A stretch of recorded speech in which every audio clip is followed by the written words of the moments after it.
ferai la lecture dans l'Évangile de Jean, chapitre 20, à partir du verset 19. Le soir de ce même dimanche, les portes de la maison où les disciples se trouvaient rassemblés étaient fermées car ils avaient peur des chefs juifs. Jésus vint alors se présenter au milieu d'eux et leur dit « Que la paix soit avec vous. » Après avoir dit cela, il leur montra ses mains et son côté. Les disciples furent remplis de joie en voyant le Seigneur. Jésus leur dit de nouveau « Que la paix soit avec vous. Tout comme le Père m'a envoyé, moi aussi je vous envoie. » Après ces paroles, il souffla sur eux et leur dit « Recevez le Saint-Esprit. Ceux à qui vous pardonnerez les péchés, ils leur seront pardonnés. Ceux à qui vous les retiendrez, ils leur seront retenus. » Thomas, appelé Didyme, l'un des 12, n'était pas avec eux lorsque Jésus vint. Les autres disciples lui dirent donc, « Nous avons vu le Seigneur. » Mais il leur dit, « Si je ne vois pas dans ses mains la marque des clous, si je n'y mets pas mon doigt, et si je ne mets pas ma main dans son côté, je ne croirai pas. »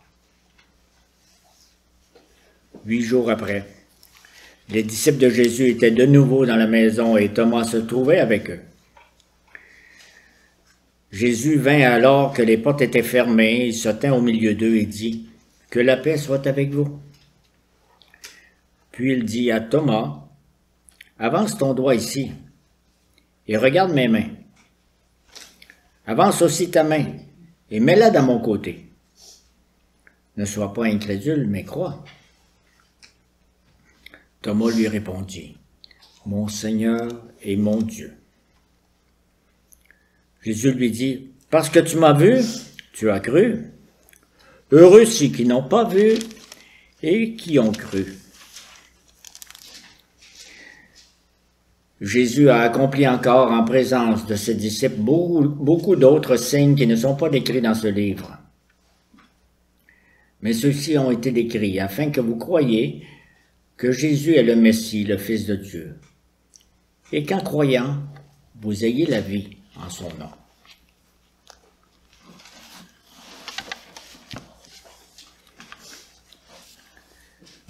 C'est une très belle parole, mais comme c'est pas seulement la parole de l'apôtre Jean, c'est aussi la parole de l'Esprit du Seigneur, nous avons besoin de l'Esprit du Seigneur pour bien l'entendre. Prions.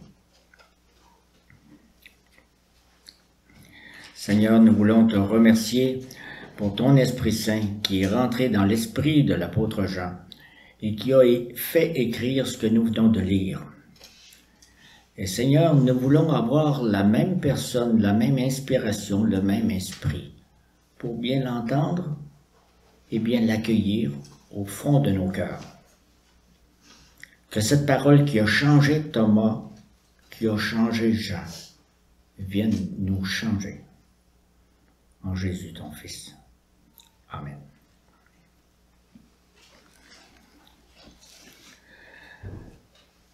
Le texte que nous venons de lire, nous sommes dans un salon funéraire. On est triste et on a peur. Ça fait quelques jours que Jésus est mort et tous se regardent brisés, le regard vide. Comme l'atmosphère devait être lourde dans cette salle-là.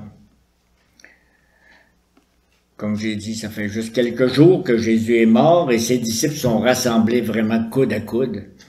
Une bonne décision qu'ils ont prise parce que vivre sa peine chacun dans son coin en solitaire, c'est beaucoup plus troublant. Nous connaissons nous-mêmes des histoires qui ont été vécues il y a quelques années pendant la pandémie. Les familles d'un défunt qui n'ont pas pu se rassembler. À ce moment-là, les parents étaient chargés d'un double deuil. Il y avait un deuil des funérailles qui s'est ajouté au deuil de la personne disparue. Ici, les disciples sont encore bouleversés, et le mot n'est pas trop fort, par les violents événements. Et vraiment, la mise à mort de leur ami Jésus, c'était atroce. Et la haine populaire, c'était pas facile à prendre. La population s'était souvent rassemblée pour acclamer Jésus. La rentrée à Jérusalem, ça avait été un triomphe. Et quand Jésus parlait du royaume de Dieu, c'était des milliers de personnes qui venaient s'asseoir pour l'écouter. Pourtant, la semaine d'avant, tout le monde s'était mis à hurler « Tuez-le, c'est un blasphémateur. Il veut aussi renverser le pouvoir de Rome. » Je comprends qu'ils étaient dans une salle, la porte barrée. Personne n'est intéressé à voir entrer quelqu'un qui n'est pas du groupe 1. Et aucun disciple parle, même si chacun a la tête pleine de questions. Parmi ces questions-là refoulées, enfouies en dedans, pourquoi Jésus tenait tant à se montrer à Jérusalem devant tout ce monde-là? Ça ne serait pas arrivé si. Ça ne serait pas arrivé si.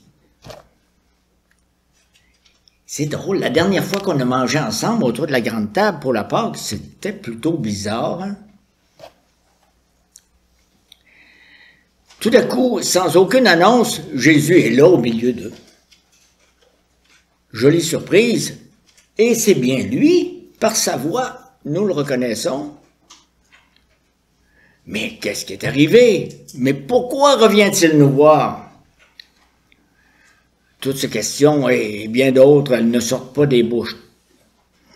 Tout ce qu'on entend, c'est « Hourra, Alléluia, c'est bien lui, il est vivant, gloire à Dieu ». Un débordement de joie. Même si personne ne comprend. Il y avait un absent. Thomas n'était pas là. Et quand il revient dans le groupe, la réjouissance bat son plein. Devine qui nous avons vu, Thomas. Pas croyable, mais vrai. Thomas, très surpris et un peu frustré, il dit « Hé les gars, là, c'est pas une blague à faire. J'ai vu mourir mon meilleur ami. Vous êtes en train de jouer avec mes émotions. » C'est un peu trop, là. Nous sommes devant quel genre de réaction, la réaction de Thomas? Est-ce que c'est la réaction d'un incroyant, d'un incrédule? Ne répondons pas trop vite. Observons-le.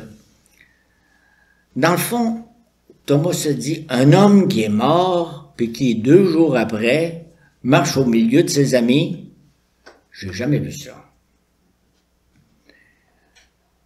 Je veux plus que la parole des autres. Emmenez-le-moi, cet homme-là. Je veux vérifier qu'il est bien en chair et en os, comme il était avant de mourir. Je demande que moi, mes yeux, mes mains, nous le constations par nous-mêmes. Votre parole, c'est pas assez.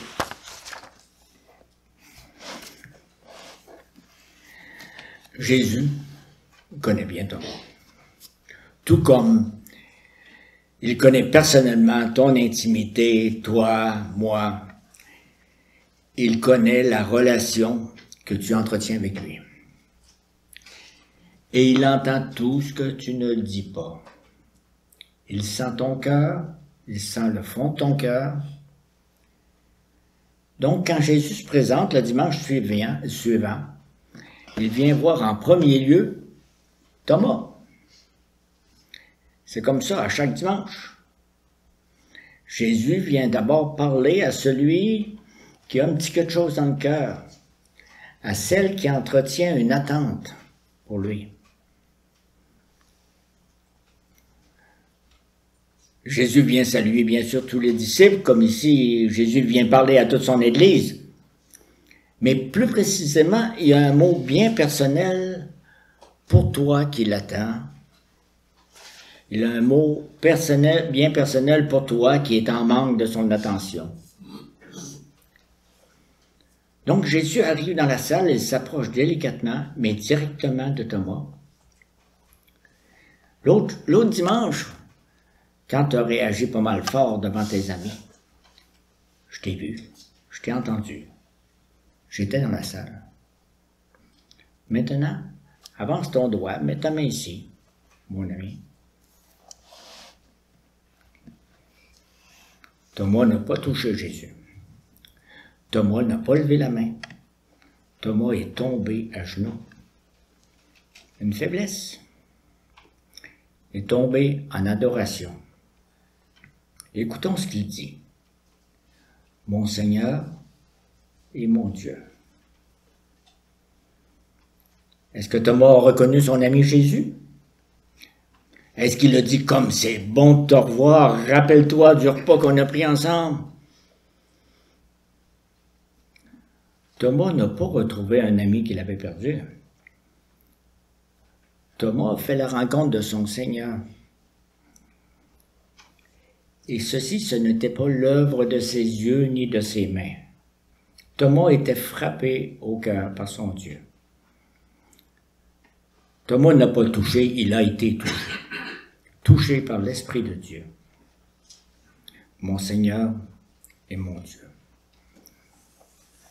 Je crois qu'il n'avait jamais dit cela à Jésus durant les 3 années qu'il avait passées avec lui. Et pas beaucoup de disciples ont nommé Jésus par ces noms-là. Quelle confession de foi! Tellement simple, tellement juste. Nous lisons ici dans ces quelques mots une transformation. Un disciple est changé en croyant. Le miracle de la régénération. Thomas est une nouvelle personne ici. Sois croyant, lui demande Jésus. Jésus ne lui demande pas, fais donc quelque chose, commence à croire, comme tes amis les disciples. Jésus lui demande, deviens quelqu'un, deviens un des miens, sois croyant. Il y a des Thomas ici ce matin, ou cet après-midi. Je ne parle pas des hommes ou des femmes qui ont marché avec Jésus de Palestine, mais des femmes, des hommes qui ont perdu leurs moyens parce que Dieu les a envahis. Des personnes qui ont lâché prise, qui ont cédé. Je ne veux plus rien, Jésus. Viens prendre ce qui reste de mon ego et fais quelque chose avec ça. Heureux Thomas, heureux croyant, heureuse croyante. Et retenons la finale de Jésus, parce que c'est lui qui prononce la bénédiction. Heureux ceux qui n'ont pas vu et qui ont cru. C'est une bénédiction pas seulement pour Thomas, pour une foule de personnes, y compris pour nous autres qui lisons ces paroles renversantes. Pensons-y bien, nous y reviendrons. Parce que dans le groupe des disciples, qui est là le premier dimanche, il y avait aussi Jean. Jean a entendu Jésus leur dire, « Moi aussi je vous envoie », verset 21. Je vais faire revenir sur quelques-uns des passages que nous avons déjà lus. Ce que Jean a compris à ce moment-là, je ne le sais pas, mais je sais que Jean a été envoyé par Jésus. Et je sais qu'il a été envoyé pour annoncer le pardon des péchés. Verset 23. Ceux à qui vous pardonnerez les péchés, ils leur seront pardonnés. Et je sais que Jean a reçu ce que la mort et la résurrection de Jésus ont produit. Le pardon de ses propres fautes. Et Jean a aussi compris qu'il était envoyé pour annoncer ce pardon à tous ceux qui croiraient. Et pour croire en Jésus, comme Thomas vient de dire, mon Seigneur et mon Dieu, il faut savoir quelque chose de ce Jésus-là. Ce qu'il a fait, ce que Jésus a dit. Donc pour écrire les paroles, pour écrire les gestes de Jésus, Jean a été envoyé. Et Jean nous explique lui-même son envoi au verset 31, la dernière phrase de notre passage de ce matin. Mais ceux-ci, ces signes, ont été décrits afin que vous croyiez que Jésus est le Messie, le Fils de Dieu, et qu'en croyant, vous ayez la vie en son nom.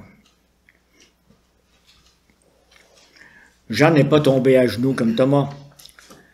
Jean est tombé sur un papyrus avec un instrument pour écrire. Il n'a pas tout écrit ce qu'il avait vu et entendu de Jésus. Il a écrit ce que nous lisons, l'évangile de Jean, et les épîtres plus loin. Il a écrit tout ce qu'il faut pour croire. Il vous fait lire tout ce dont vous avez besoin pour tomber à genoux comme Thomas en confessant « Mon Seigneur et mon Dieu, c'est toi Jésus, que je lis dans l'évangile de Jean. » Nous, les Thomas, nous n'avons pas touché Jésus ressuscité, mais nous lisons le témoignage de Jean, son évangile. Le témoignage que Jean nous écrit en nous disant « Pour que vous croyiez ». Les mêmes mots que Jésus a dit à Thomas, « Mais crois ». Je vais faire un petit survol de tout ce que vous connaissez déjà dans l'évangile de Jean. Je vais faire le tour de quelques chapitres rapidement. Au premier chapitre, vous n'avez pas besoin d'y aller, mais je prends les versets 12 et 13. Premier chapitre de l'évangile de Jean. « Mais à tous ceux qui l'ont accepté, à ceux qui croient en son nom, elle, la lumière de la parole, a donné le droit de devenir enfants de Dieu, puisqu'ils sont nés non du fait de la nature, ni par une volonté d'homme, ni par la volonté de Marie, mais qu'ils sont nés de Dieu. » Si je continue ce même premier chapitre, à la toute fin, c'est Jean-Baptiste qui parle de Jésus, verset 34. Jean-Baptiste dit « Et moi, j'ai vu et j'atteste qu'il est le Fils de Dieu. » Et le lendemain, Jean vit passer Jésus et dit « Voici l'agneau de Dieu. » Je passe au deuxième chapitre. Jésus participe aux noces de Cana avec ses disciples, chapitre 2. Et Jésus, au chapitre 3, il rencontre le pharisien Nicodème en pleine nuit. Et Jésus rencontre une femme de Samarie au chapitre 4. Dans chacun de ces récits que j'ai juste énumérés, de quoi il est question? Pour que vous croyiez. Pour que toi, la Samaritaine, tu sois croyante comme Thomas. Pour que vous, les invités qui dégustez le vin de la noce, vous tombiez en adoration comme Thomas.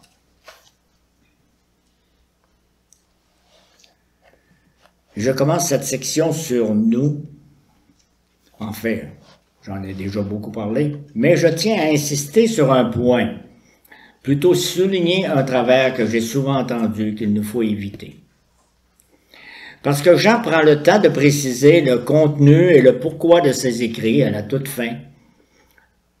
On prend d'autres évangiles ou d'autres lettres, c'est plutôt écrit au début. Quelqu'un dit « Je vous écris pour telle raison ».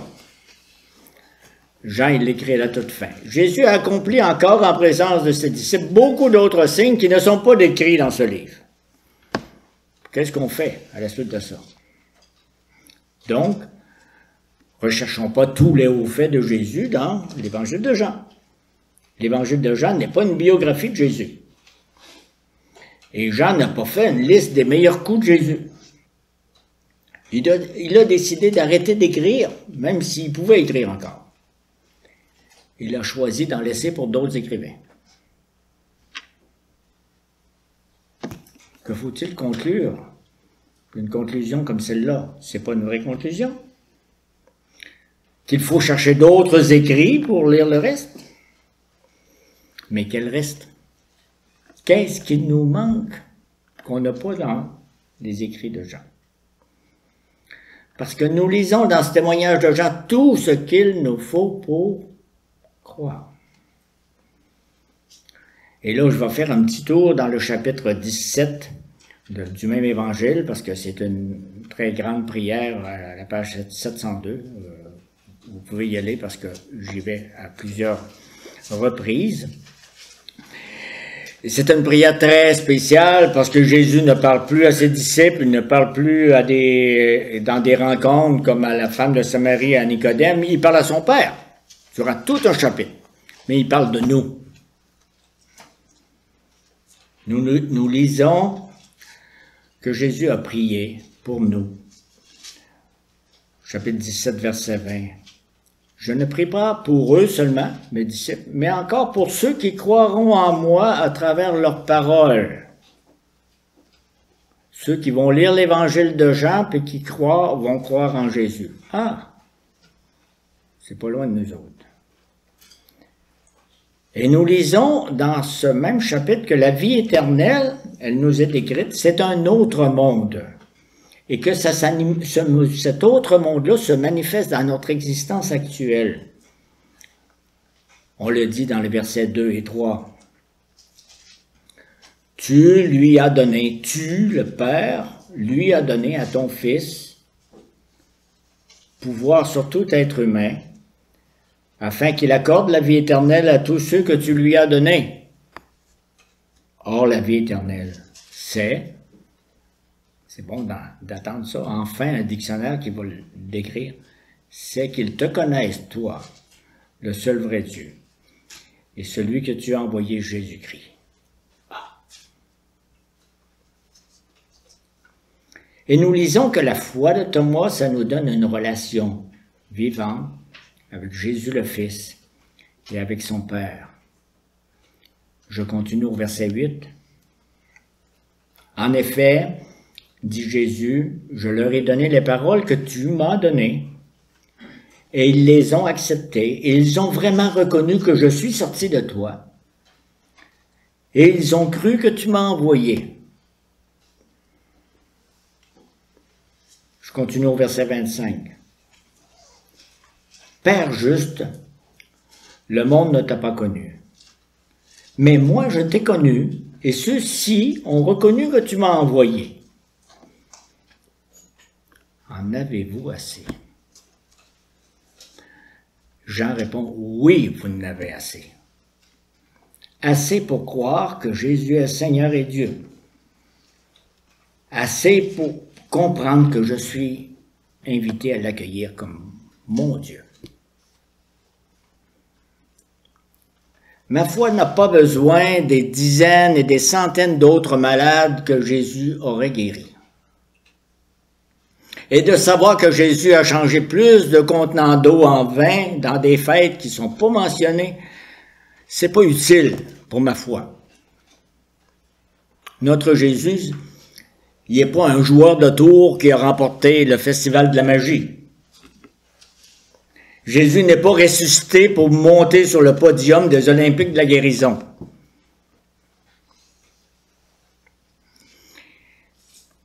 Il y a un autre endroit où l'apôtre Paul nous fait une mise en garde. Et c'est très sérieux, parce qu'il fait une mise en garde à des gens qui ont connu beaucoup de guérisons et de miracles.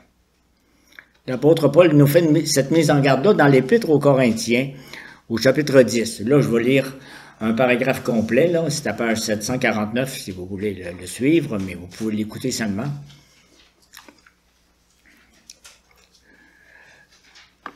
L'apôtre Paul avait un peu de difficulté à se faire comprendre aux chrétiens de Corinthe parce que ces gens-là avaient l'habitude de dire « Il y en a un autre qui est passé avant toi puis il parle mieux que toi. »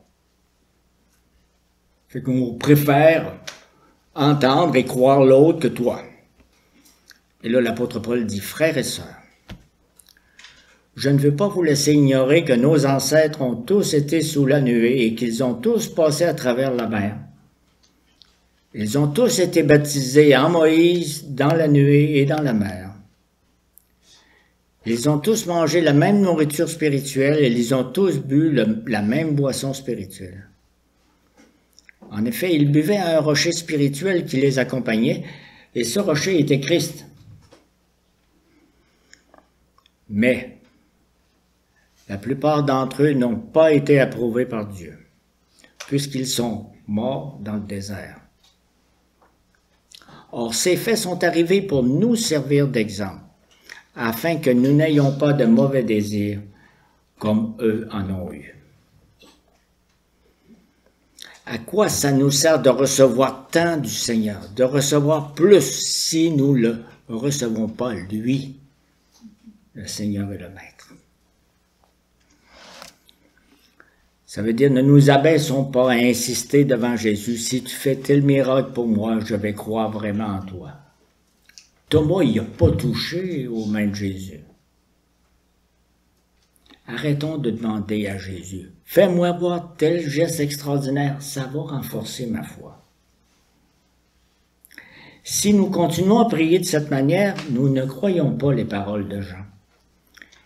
Et nous ne croyons pas la parole de Dieu, qui nous dit, vous avez tout ce qu'il faut avec mon Esprit Saint.